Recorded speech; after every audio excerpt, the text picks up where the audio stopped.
La distance rouge.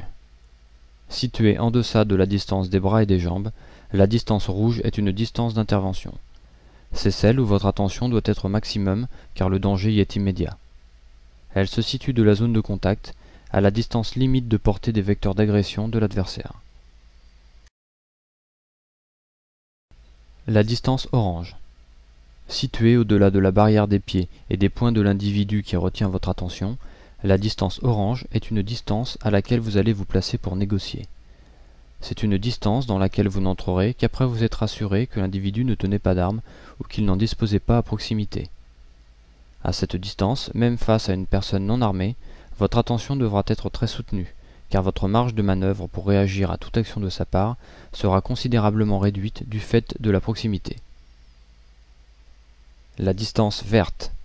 Située suffisamment loin de l'individu sur lequel vous intervenez pour que celui-ci ne puisse pas vous atteindre directement avec ses vecteurs d'agression, la distance verte vous sert donc d'une part à vous mettre à l'abri d'une action immédiate de cet individu et d'autre part à observer la situation avant de vous y impliquer.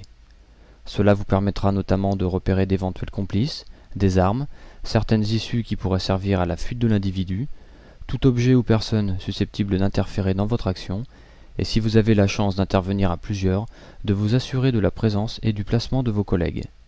C'est à cette distance que vous allez prendre vos premières informations, auditives, visuelles et éventuellement olfactives, comme un individu dégageant une odeur d'alcool, de drogue ou une odeur d'essence aux alentours. Notez bien que face à un individu armé, d'un bâton, d'une batte, d'une arme blanche ou à plus forte raison d'une arme à feu, tous les membres du dispositif d'intervention se placeront automatiquement en distance verte et à couvert dans le cadre d'une arme à feu. Ces distances de sécurité peuvent varier en fonction du gabarit de la personne qui vous fait face. Plus une personne sera grande, plus les distances se trouveront agrandies. A l'inverse, si vous faites face à une personne plutôt petite, vous resserrerez vos distances de sécurité. Les distances peuvent également être amenées à varier en fonction de l'environnement.